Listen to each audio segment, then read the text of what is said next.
Free MMO.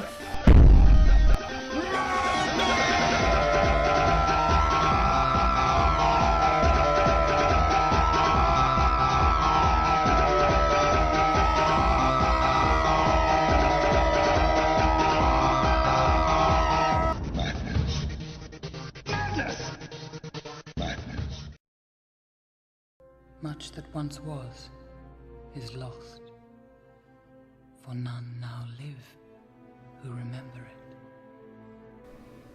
It's kind of a no-brainer that Lord of the Rings would be turned into an MMORPG, as in a lot of ways the books are the foundation for pretty much all fantasy games as we know them today.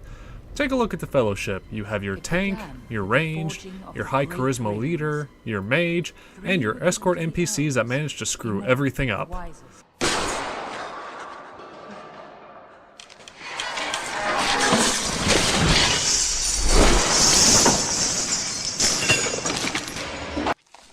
Fool of a took. Throw yourself in next time and rid us of your stupidity. The story and its world are pretty much the basis for everything from D&D to Final Fantasy, at least the first Final Fantasies. But how does this game stand up? As always, let's start with character customization. Thankfully, being a free player doesn't bar you from any races. You can be a man, an elf, a dwarf, or a hobbit.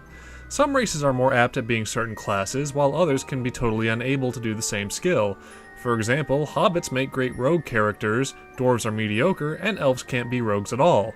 Men can do almost everything, but they have the jack-of-all-trades issue of not being really excellent at any of them. The only parts of character customization that are locked to free players are the highly advanced classes, and that's how it should be. I chose to be a dwarf guardian, or a massive damage sponge. Once you've chosen your race and class, you can make some pretty minor adjustments to the height, the weight, the hair, the eyes, and all of that. But unlike the Old Republic, you really won't be seeing your character's face all that much, so I really wouldn't worry too much about it. One of the cooler things about this game is that your tutorial mission will almost always have you helping one of the main characters from Lord of the Rings. For my dwarf, I was immediately set to follow Gandalf around as he collected the 13 members that would go to fight Smaug.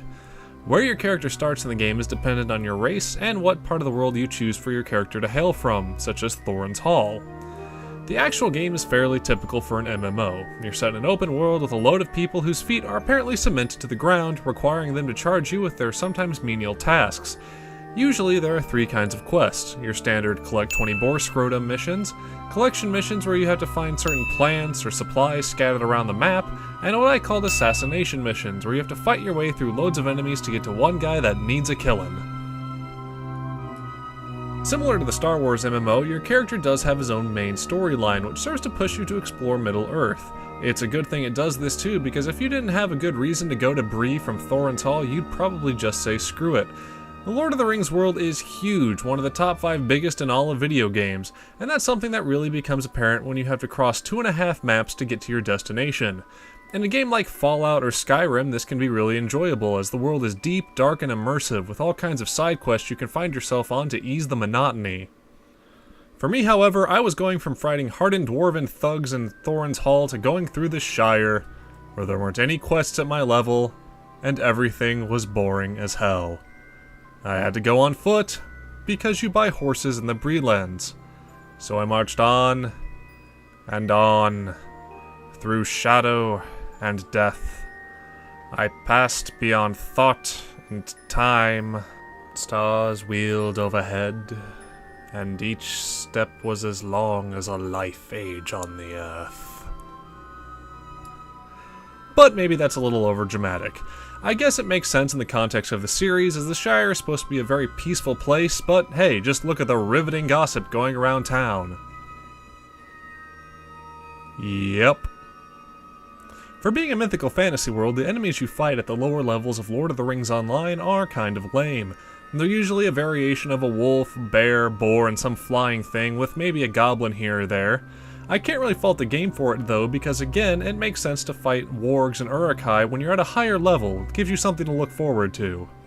Graphically, this game is nothing special. It's not bad, it's not great, it's just average. There's some pretty scenery here and there, but for the most part, it's really nothing that sticks with you. That ties to the game as a whole, really. If you took away the Lord of the Rings name, it would be a very standard MMO, with standard skills, standard quests, and standard gameplay. What will really sell this game on someone is how big of a fan of the books or movies they are. For someone who would love nothing more than to walk through Hobbiton, or climb the Misty Mountain, or even forage for iron in the halls of Thorin, this game would certainly be worth checking out. For everyone else, I'd still recommend giving the game a shot. It's free, there are very few restrictions to non-paying players, and there's nothing really wrong with it. And there's really not much more I can say. It seems pretty average for an experienced MMO player, but if it's a kind of world you really like, then give it a shot. That's all I got for you today, but the madness will continue next time.